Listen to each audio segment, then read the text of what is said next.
么？走！怎么了？怎么了？在哪儿？哦，刚才就有阵风，把那草刮躺下了。我看到有个大脑袋跟那飘过去了。你是不是出现幻觉了？这不可能的！看到了吗？你是头过去，也太夸张了吧？不是，你以为你拍电视剧呢？就算是真的拍电视剧，你也是负责喜剧的。这恐怖气氛这一块不归你管啊！是我太紧张了。哎，你们来看，这还是咱武一平大姐呢。没想到咱武一平大姐也有过叛逆的青春岁月哈。这么老实巴交一个人，居然也来藤马钓台打过卡。哎，找找有没有宋铁、马超，还有只剩1万3的几个人。对啊，马超在这儿。宋铁，哎，这个柳一乐记得很清楚，柳一乐当时那个指证我的里面是他。我知道了，来过藤马钓台的人都被一阵风吹过，这风才是关键。风，咱们的心茧幻象也是一股莫名其妙的风。这风应该是某种标记。来藤马钓台的人以为自己打了卡，结果是被打了卡，被种下了新睫毛。新睫毛。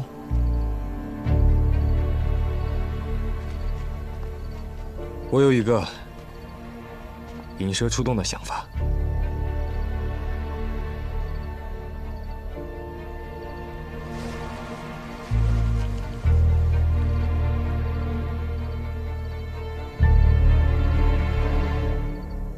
还真别说，我这位置看藤马钓台就跟那大祭坛一样，曹帮忙跪在那儿，像在跪拜，还挺有仪式感的。这叫什么计谋呢？就把我豁出去了呗。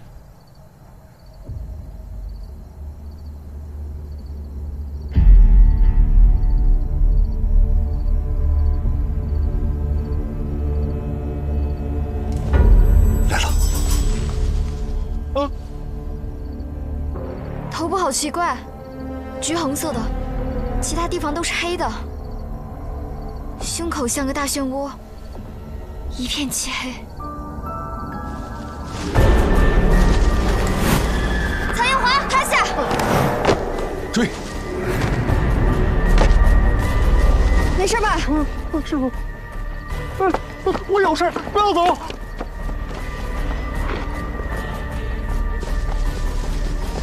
吴丹，别追了，人不见了。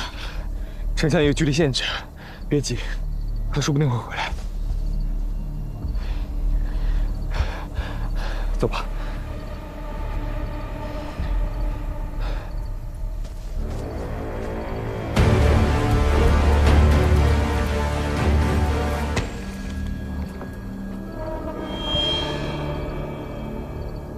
完了，曹兄，完了！怎么了？怎么了？中风了！中风了？不是，就那风，它绝不是普通的风。我这颅骨啊冰凉，这连着脊椎我发麻呀。侯山，这次你放手。好。师傅，我真的很难受啊。如果猜的没错，新睫毛是伪概念，相思兰是通过那股冷风影响别人的。通俗点说，像是给人下某种病毒。病毒？平时没什么异常，用的时候立马激活。新茧的病毒，那咱没事啊。新茧的病毒，咱免疫呀。啊，对呀，咱有挂呀。对，那你难受怎么样？现在还觉得颅骨发凉、上肢发麻吗？好多了。你刚才说的病毒是什么病毒啊？有什么作用？散播谣言，加强版，让散播谣言者对自己的谣言深信不疑，像是亲身经历、亲眼目睹一样。那这事儿我得理理了。就以我那事儿为例，车祸发生的时候有很多人在现场，那难免那些人群当中会有1、2个来过藤马钓台、受过影响的吧？香思兰也在现场，立刻启用了这几个人。虽然他们互不认识，也没有串供的可能，但他们依然给出同样的证词。木奈的情况也一样，甚至更高一筹。你好歹还在车祸现场，而木代压根就不在桥上。香思兰依然能用木代的影像去影响他们。所以小罗哥说，我师傅像是忽然就杵在那儿了似的。感情是影像植入啊。五毒还不识字呢，你是他亲闺女，他还对你用这种手段。这你就说错了。穆代离家这么多年，向思兰压根就不知道他的身世。之所以对付他，是因为他暴露了。我什么时候暴露的？你和张通都来过这儿，张通中招了，而你却没有事情。向思兰肯定大感威胁。还有你，你的血沾到马超脸上，也暴露。我也暴露了。那所以他才出大招对付我们。刚刚你说，就像祭台一样，我也觉得像。那些为好奇心唆使而来的人，都会被视作拜祭了心结，被打上印记。这么多年了，这么多名字，向思兰肯定经常在县城里走动，装若无害。可谁知道他走过的时候散播过什么话？这些话发酵后，又会酿成什么恶果？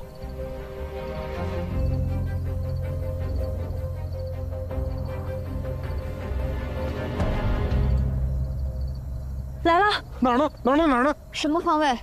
咱们的1点钟方向。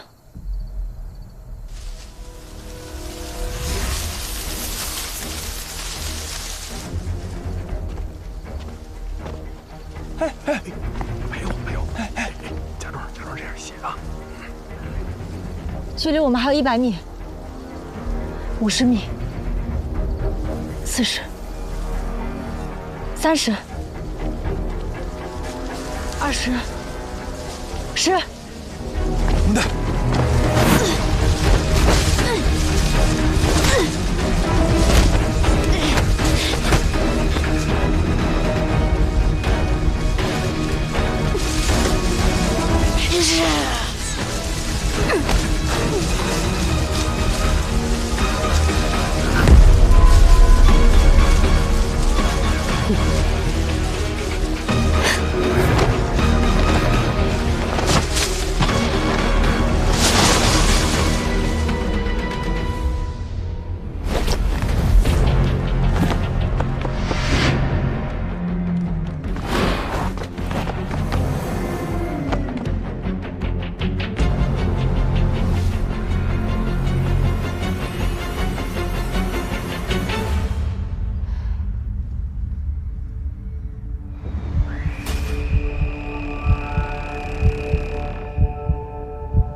没想到他走了，这个游戏反而更好玩了。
讨债鬼，你怎么还不去死？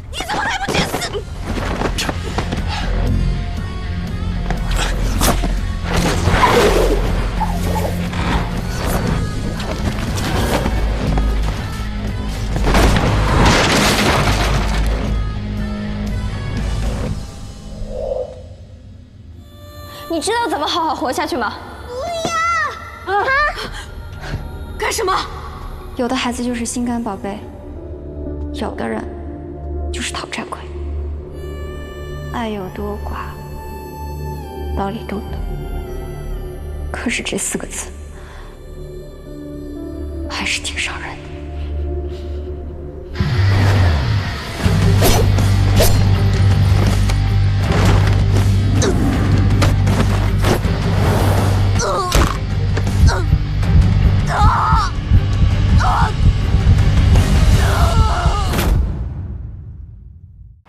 我和13000他们追出道和地的时候，在附近发现了这个房子，应该就是他住的地方。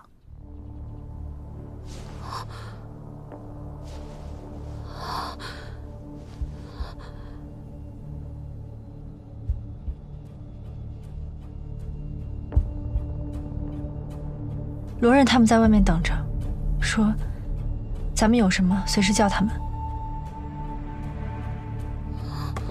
你们想干什么？啊！喂，你们想干什么？想干什么？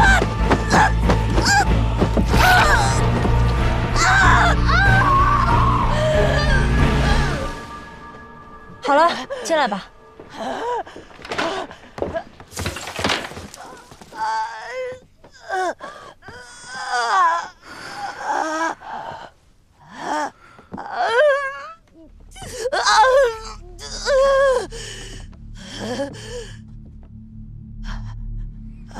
心腱刚取下来，身子少了支撑，很是虚弱，缓2天就好了。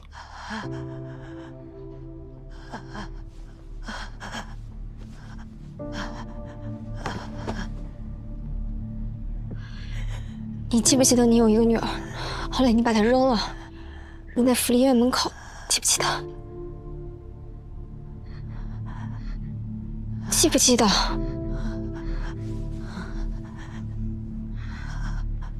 你不记得了？这么大的事儿你不记得了？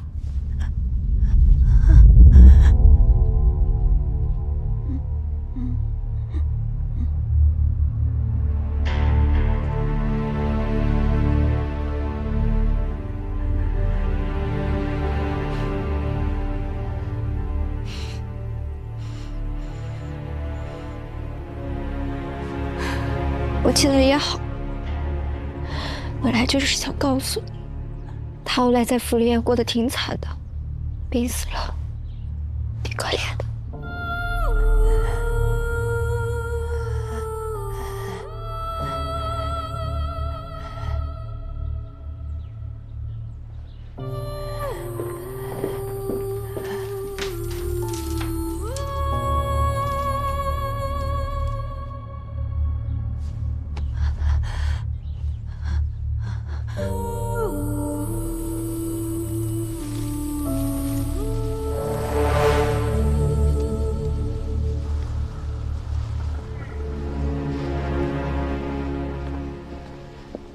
穆代，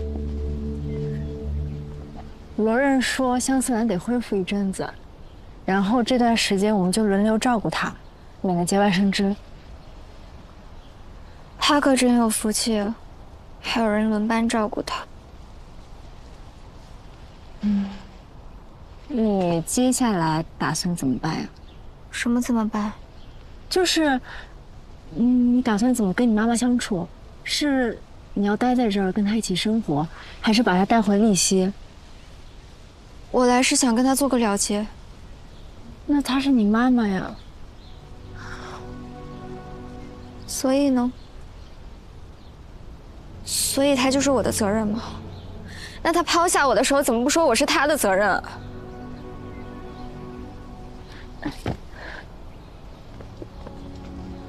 穆代，我没有那个意思。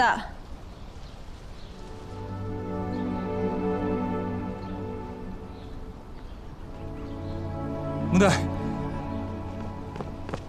穆代，穆莎都急死了，说他把你给得罪了。如果当时香思兰，你问起她有没有遗弃过一个女儿，还能表现出有一点点遗憾，你是不是会好一点？我对他没有期待。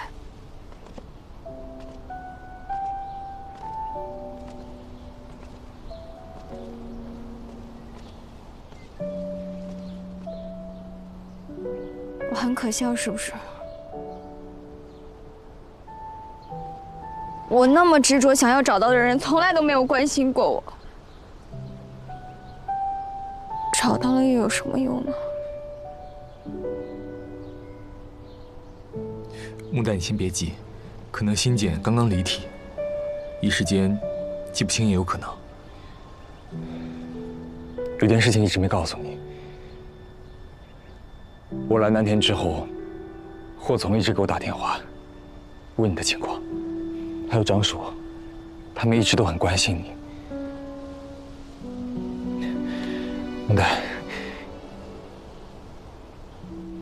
有些人可能跟你没有血缘关系，但他却20年如一日，努力学着当一个母亲的样子，关心你，照顾你。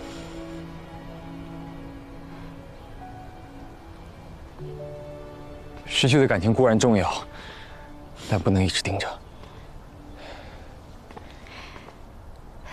你要相信上天是爱你的，烧给你的花会有星星来补。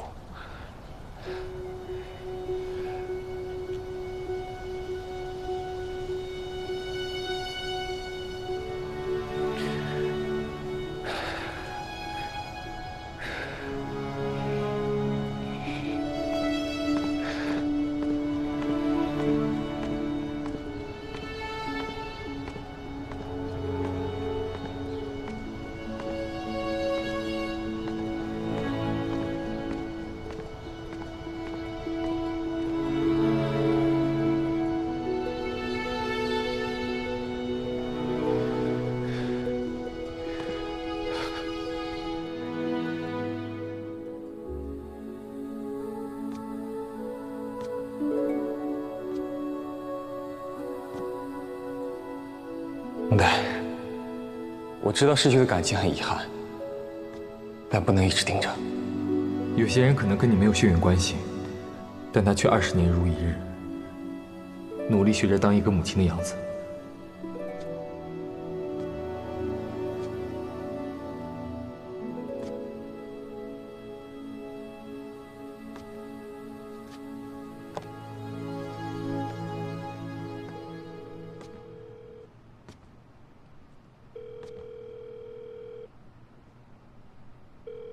喂，红裳。喂，红裳，你讲话。红姨，哎呦，木代啊！是我。哎，木代，你这在哪儿啊？啊，你最近好不好呀？你没事儿吧？你是不是受伤了呀？跟红姨打电话，你怎么才跟红姨打电话呀？你说话呀，木代。哎，喂。红姨，你都好吧？我挺好的啊，别担心红姨，我呀哪都好呢。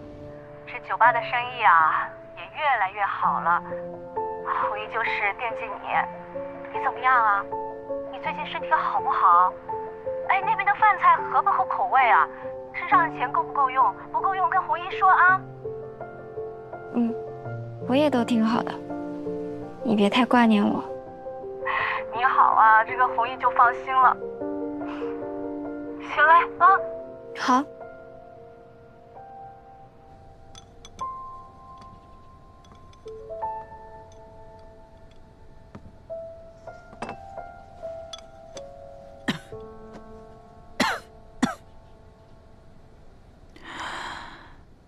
上次问我画的那个女孩，今天没来啊？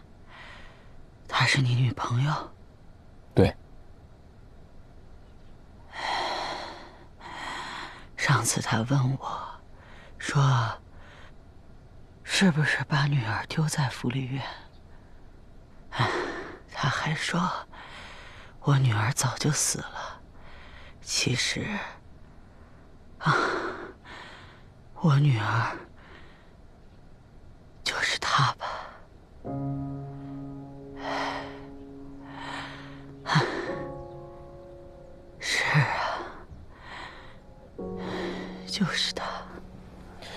先说你吧，这些年，你知道你身上什么东西吗？当然是好东西。好东西？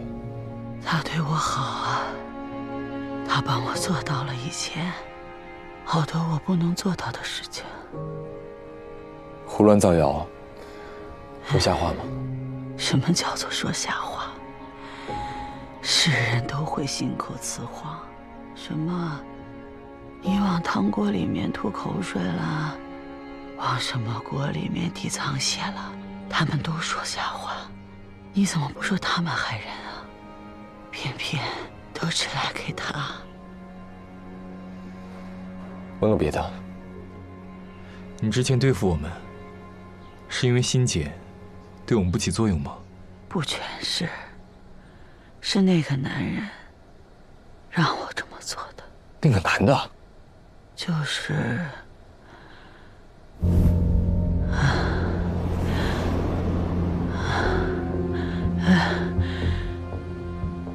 我刚刚明明记着他来着，就是他跟我说。说过什么话？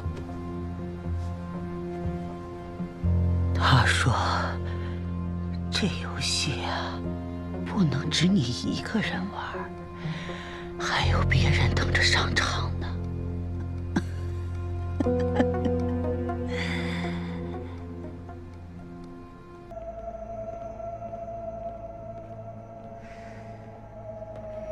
这个就是5大鬼惑之一。这不是魂瓶吗？对，小三爷果然是小三爷。这个东西就是一个陪葬品，也叫谷仓罐，用来装五谷，以防死去的灵魂会饿死。这个东西除了雕刻精细，其实也没什么特别的。但奇怪的是，它能聚水。我们在发现这个东西的时候，它已经全身都湿透了，而且还长满了青苔。这个东西大凶，就是因为它有6个人在极短的时间内相继出事儿，而且这事儿非常奇怪。我们在内部检查的时候，专门调出了监控录像，发现这6个人在出事前几天都来过这仓库，而且碰过这东西。哎呀，这件事儿莫名其妙且诡异。后来这东西就没人再敢碰了。丁主管，你以前查过这个货物是吗？最好别多管闲事儿。小三爷想当牙柜这件事儿勇气可嘉，不过牙柜嘛，它是一个需要很多经验的工作，上手调查一点力所能及的，何必触这种霉头呢？万一也像那6个人一样，得不偿失啊！是。那您当年是不是就是因为怕死，所以没查下去啊？也是怕你查不了的事情被我查清楚之后，你很难堪是吧？你不怕死吗？怕，当然怕了，但是应该没你怕。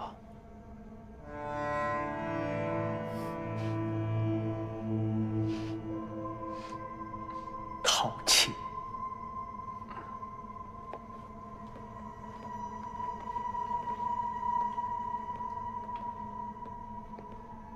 他说的是真的吗？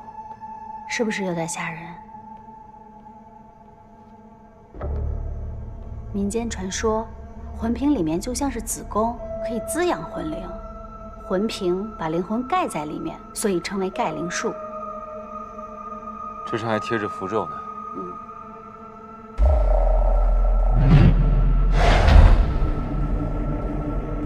哎，对了，这个魂瓶所有的相关资料，现在还有存档吗？档案室里面都有。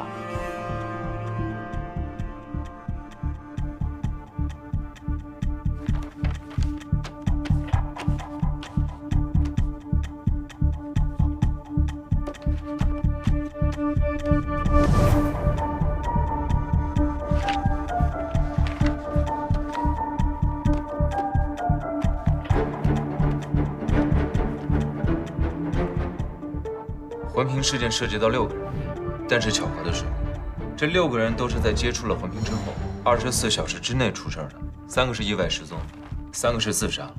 但为什么接触环评就自杀呢？你说这3个自杀的，他们会不会就是被谋杀了，伪装成自杀？有可能。但是时间太久了，没有办法查证。我现在唯一的线索就是其中有一个死者的弟弟，现在还在11层工作，我准备去找他一趟。别人，你这工作，我觉得你得给保住啊！我觉得待遇不错啊，这够咱俩生活的。我跟你说，家里橘子快没了啊！男人需要有上进心。王一问，你呀，你就待在家里面，好好收拾屋子，好好做饭，等我回家，我会给你带来更好生活的啊！乖。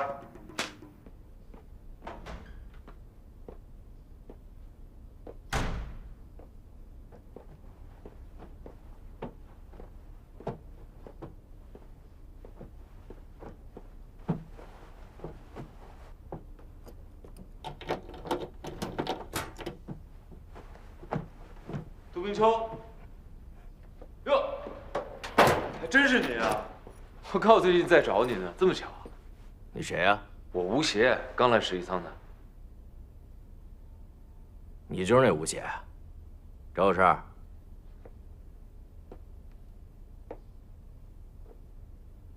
我最近在查环评的事情，想向你了解一下情况。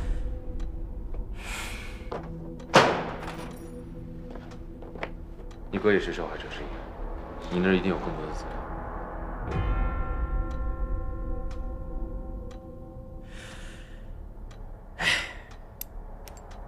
以你这个级别，想问什么，不得先请我吃饭吗？不就是一顿饭吗？没问题啊。你问环评的事儿是想做牙柜吗？啊，牙柜那些棘手的鬼货，是你想做就能做的？还真是我想做就能做呀，这不是你们11仓的规矩吗？资料都在档案里呢，里面记着当时所能知道的一切。再说了，这事已经过去那么久了，就算我真有什么遗漏，也忘了。另外，还有一件事，我不喜欢你，以后别来烦我。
不好意思啊，你走时候门没关好，我就顺道拿出来看了一眼，不好意思啊。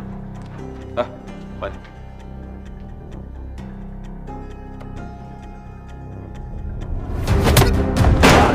坐那！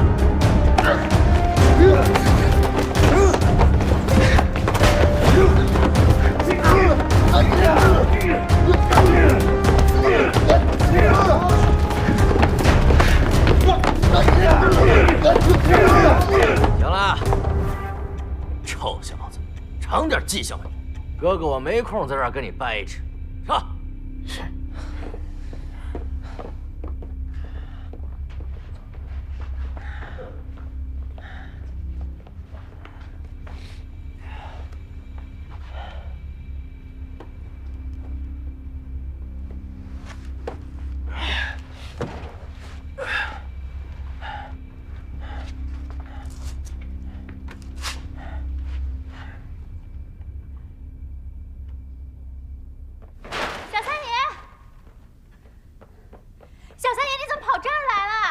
快下来！你嚷嚷什么呀？这有问题！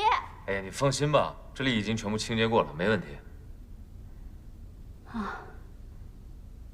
哎，你怎么又受伤了？什么叫又受伤了呀？哎，我没什么事儿啊。反倒这个事件，我有了新的进展。魂瓶牵扯到的这些自杀事件中，我查到了有个服毒自杀的人叫杜明夏，他有一个双胞胎弟弟叫杜明秋，还在11仓工作。我去试探了他一下，发现了这个。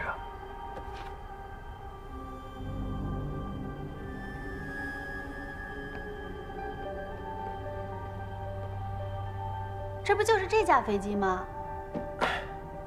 据我推测，事情的经过是这样的。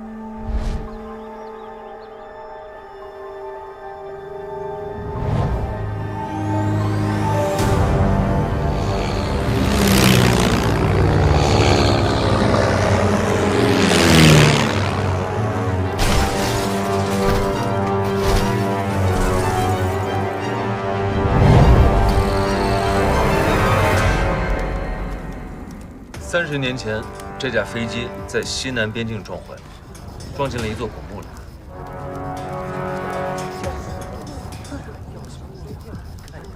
什么啊？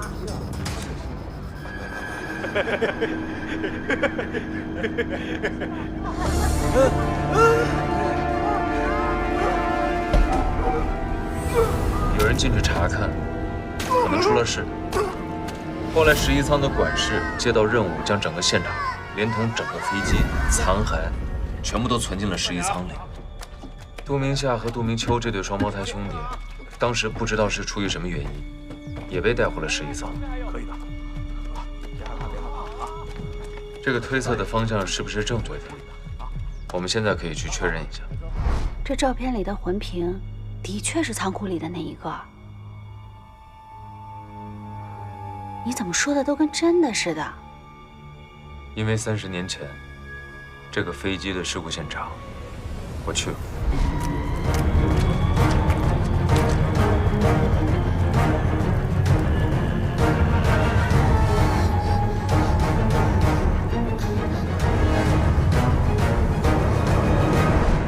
走，跟我去确定另外一件事情。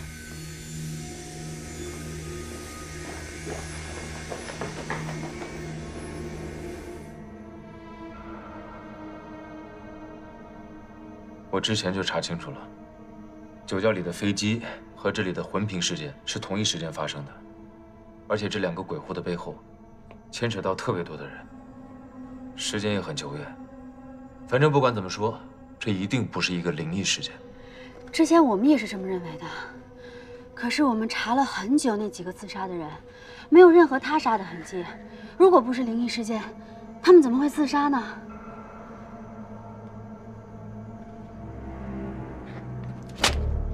你干嘛？不好意思啊，手滑了一下。闪开，闪开，闪开。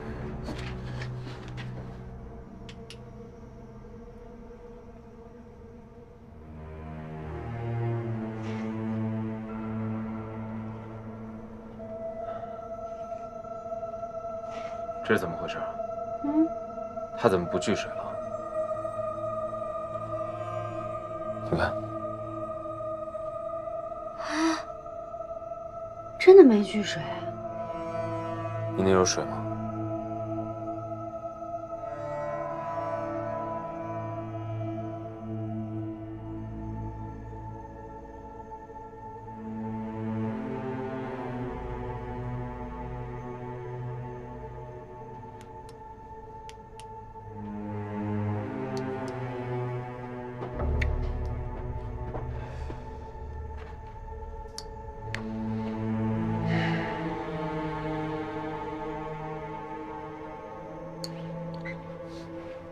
多长时间了？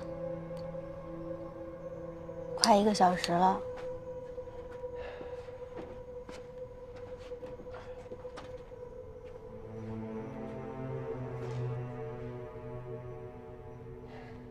你看，这也太奇怪了吧？怎么一丁点水都没聚呢？之前我们可是一点水盐都不敢拿过来。哎，你干嘛？这个盖子能打开吗？不能，不能上去，不能碰，拿着。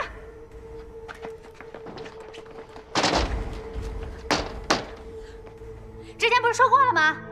以前碰的6个人都出事了。你看看你，查这个事儿挨了多少回打？这事儿你别查了。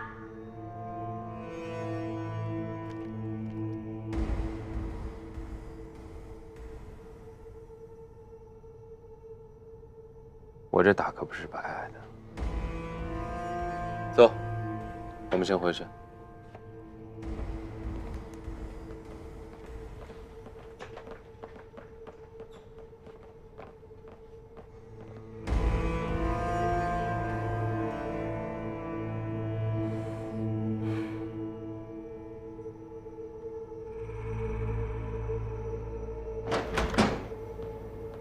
这个事情大概就是这样了。你不是号称推理肥王子吗？有什么想法？不敢当啊，不敢当小王子啊！天真，你受我的影响，你最近的这个推理的能力，我觉得也是大有长进啊。你跟我说的那个看法，我还是比较同意的。我觉得这个事情它就是人为的，但是呢，你现在要搞清楚这个飞机失事的时候到底发生了什么事情啊。再一个，你得知道这个双胞胎人家为什么被带回了试衣舱。你光凭几张照片你就让我给你答案，那我又不是神仙，对不对？我是福尔摩斯吗？我是名侦探柯南吗？对吧？我不是，但是我有一些爱因斯坦的基因，但是我也不能胡说八道。喂，喂，喂，喂，什么声音啊？天真，天真。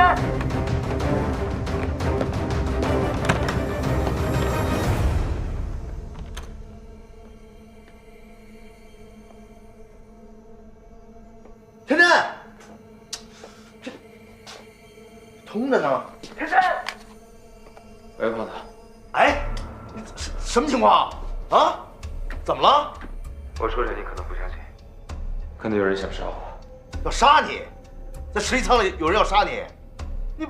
你不是那什么吗？你不是求财吗？不至于吧？这说明我们可能猜对了，这个事情背后有隐情。我现在查这个魂瓶，有点害怕了。用不用我过去一趟啊？不是我去了也没用啊！不是你在里边，你一定得自个儿保护好你自己啊！我跟你说，胖爷，我想为你2肋插刀，我都不知道往哪插。你不光要保护好你自己，我提醒你啊，你身边的人也要保护好了。记住我的话，这实习舱里边都是变态。你刚才说什么？实习舱里都变态。上一句。你不光要保护好你自己，你还要保护好你身边的人。为什么？因为你看，你一查这魂瓶就出事儿，你身边的人就会认为这里边有隐情，所以这事儿就会蔓延开来，越闹越大，越闹越大，你就越来越危险。哎，对，喂，嘿，嗨。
你去十一仓就能见到我，左边是丁主管的特备部，右边是维运部。走右边。你是哪个部门的？我是维运部的。那咱俩不是一个部门的，我是特备部的。对。胖子，我对那个王俊义的身份有很多疑问，你帮我查一下那个猎头公司背后到底是谁在做。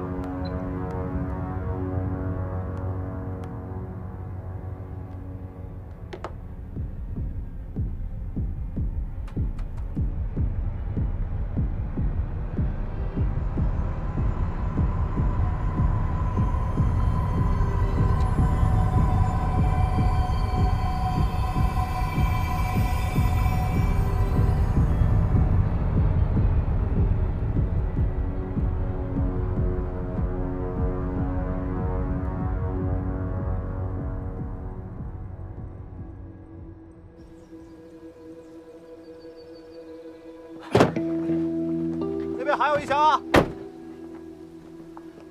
走。黑爷，带人快点啊！哎，走啊！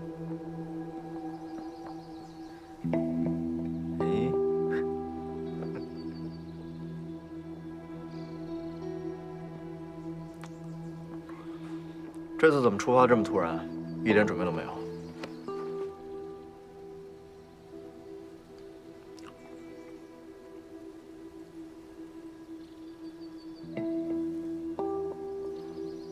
我有不好的预感。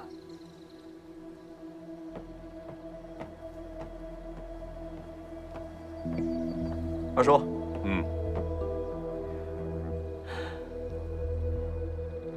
你是不是有什么事瞒着我们？是。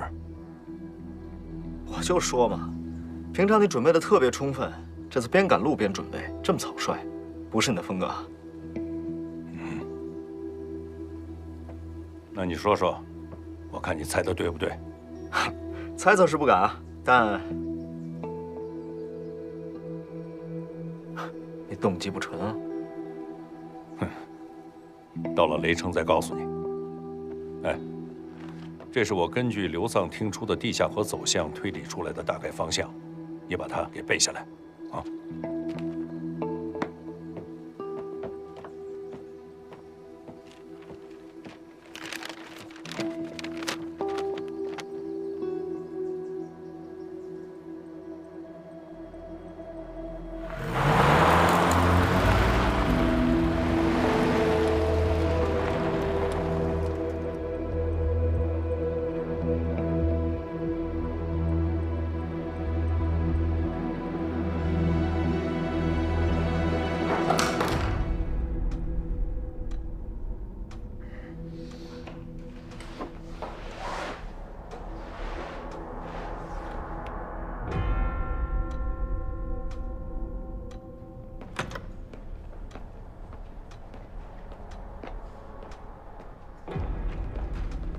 早，小三爷。早，睡得好吗？还不错。给你一瓶东风特饮，为了鼓励你戒烟，给你提提神儿。怎么还有字儿？你朋友送过来的，说对你的期望都写在这上了。性质之品，死胖子。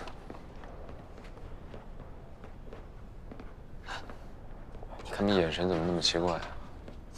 因为维运部和特备部的人关系向来不好，已经很久没有出现这两个部门的人走在一起的场景了。哦，我还被警告了呢，再跟你们特备部走这么近，我就会被降级了。那你们要是两个不同部门的人谈恋爱了？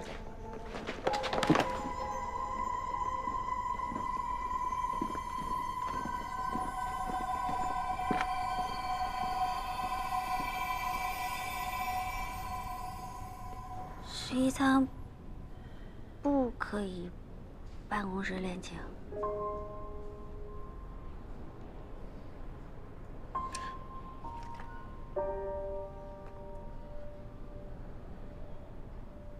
我买了点东西想给你送过去，你住哪个房间？你让宿管放在0321就行了。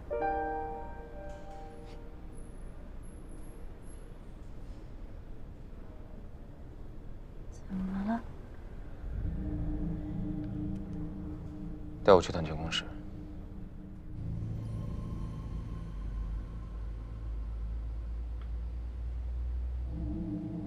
这个人是谁啊？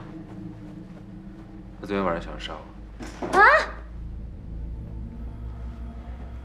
你没事吧？我没事，但是昨天晚上太黑了，我没看清楚他长什么样，而且还让他跑了。你报警了吗？我没有证据，只备了案。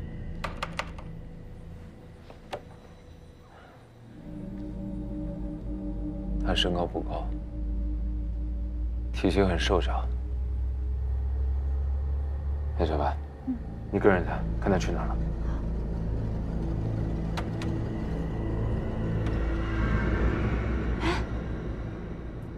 不见了。看来他是早有预谋的，而且对11仓地形很熟悉。我们现在只能把他照片打下来，然后一一做筛查。嗯。哎，你这是去哪儿了？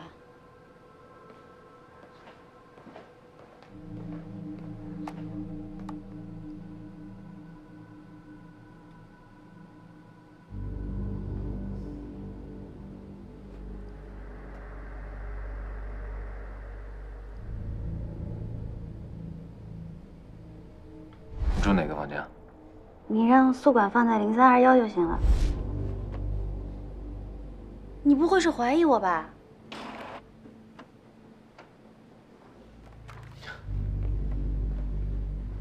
我之前就跟你说过了，骗不骗我是你的事儿，相不相信你，是我自己的事情。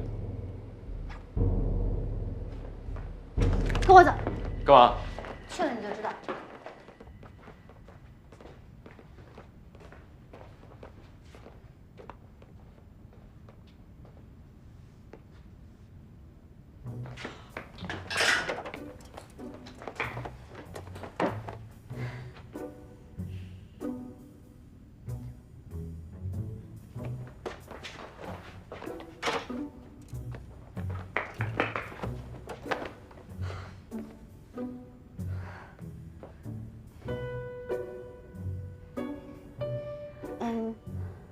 你喝点什么？我随便，喝什么都行。那我给你冲个香飘飘吧，这挺好喝的。你坐。好，好。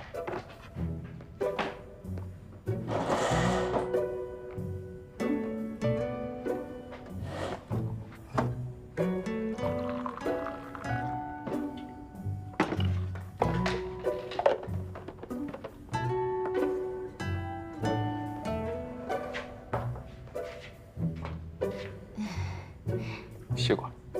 哦。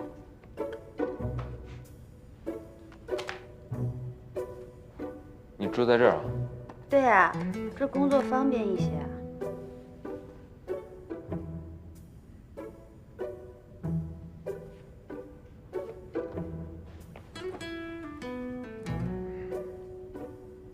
你住这儿，你为什么不早告诉我呀？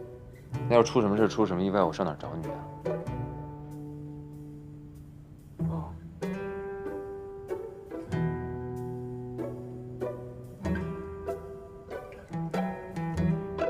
那个，你说吧，小三爷。你先说。你先说。你先说。好吧。我觉得昨天袭击你那个人会不会是杜明秋啊？现在只有他有嫌疑。不管是不是，反正他一定是有所隐藏的。嗯。所以一会儿啊，我去找一趟他。小白，这件事情马上就会水落石出的，在这个期间，我们作为合作者，我们必须要相互信任。所有跟案件有关的事情，你必须毫无隐瞒地告诉我。没问题。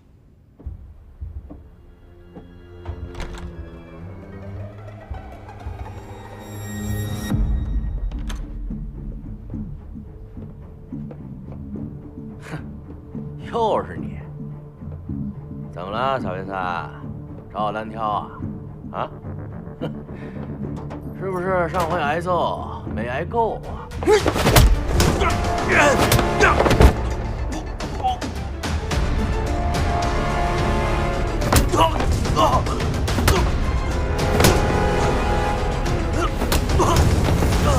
别打！别打！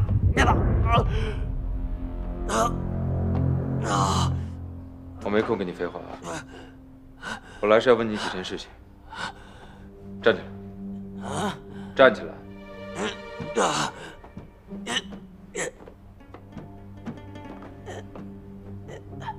转过来！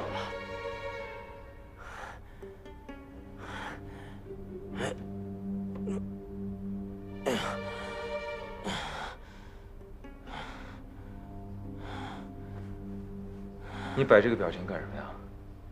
风头好像在欺负你。你到底要干嘛？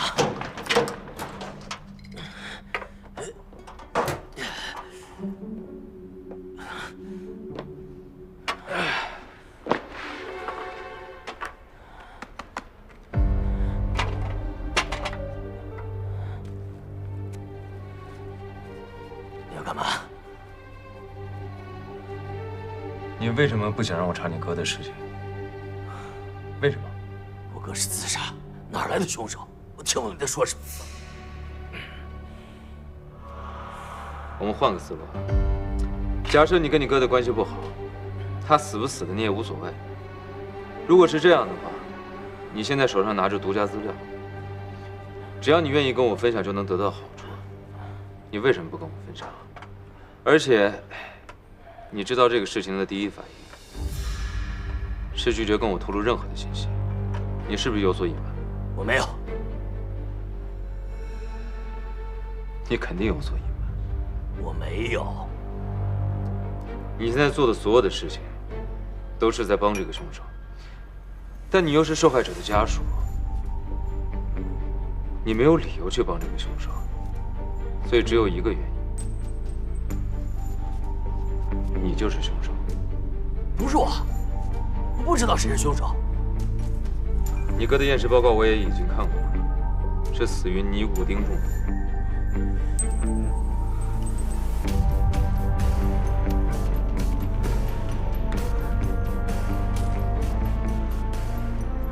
怎么样？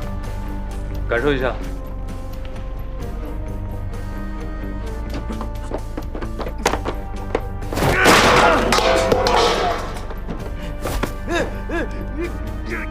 他说错了。你说什么？死的人应该是我。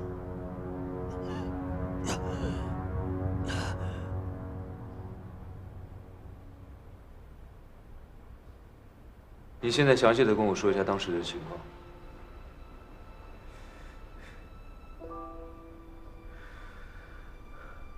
我和我的哥哥都是被11仓收养的，进这里的时候年纪都很小，受教育也在11仓，这里就是我们的家，所以对这里的感情也不一样。从小我们就在11仓里玩。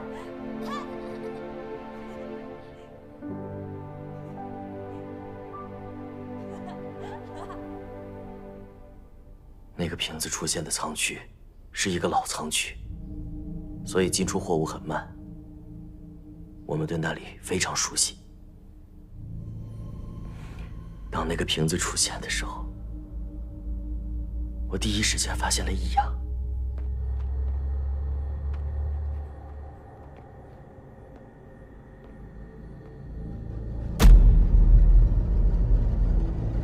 我的直觉告诉我，那个瓶子之前不在那个地方。于是我靠近去查看，我碰了一下，发现是湿的。那个瓶子正在往外不停地滴水，在死气沉沉、干燥的11仓里显得格外显眼。我非常害怕，觉得这是个邪物。不过也没有太过于在意。之后，偶尔听说，还有人看到过那个瓶子。我因为从小是被收养的，所以不太合群，也就没有参与过多的讨论。上次我就见过那瓶子，特别邪性，我看了就一眼。我突然看到里面有个小姑娘，好像在冲我笑，突然一披头散发的，看起来有点像女鬼的一个人。我正准备仔细看过去的时候，突然有2只手从里面伸了出来，当时我真的差点没吓尿了。我告诉你们啊，真的，你们以后看千万别盯着他一直看，那双眼睛，我现在想起来头皮都发麻。我跟你们说，之后就开始出事。当时查案的亚贵告诉我们，所有出事的人都碰过那个瓶子，他封死了瓶子，然后在11仓里继续调查，还有谁碰过这个瓶子。我因为太过懦弱，不敢承认，害怕自己会被关起来。可是我没有想到的是，没过多久，我的哥哥居然死在了我自己的房间里。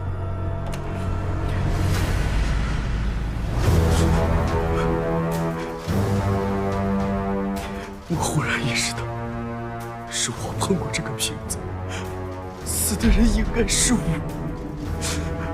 我更加害怕了。我思考了很久，决定隐瞒下去。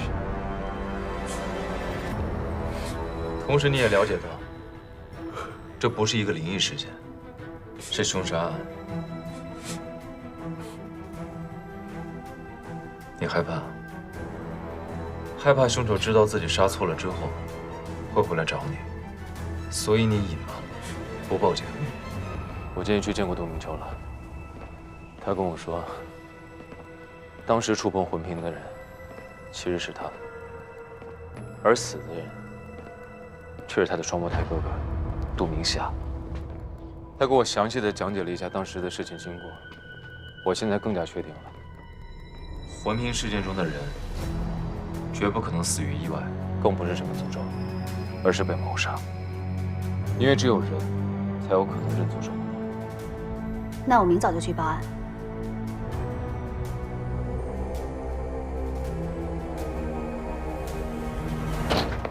你干嘛？我检查一下呀。不行。我刚才不是说了吗？不是什么诅咒。我保证。那这样，打开之后你只能近距离的看看，但是不能摸。说好了。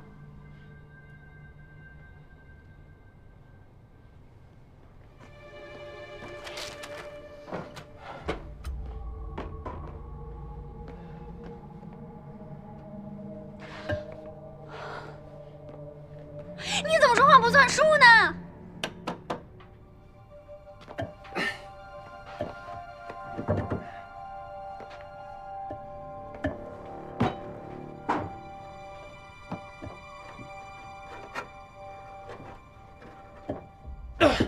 你干嘛？小白，我问你个问题啊，是不是等这个事情结束之后，这个魂瓶，我想怎么处理就怎么处理？是，这些是死当的货物，过了取货时间，按规定已经属于11仓所有了。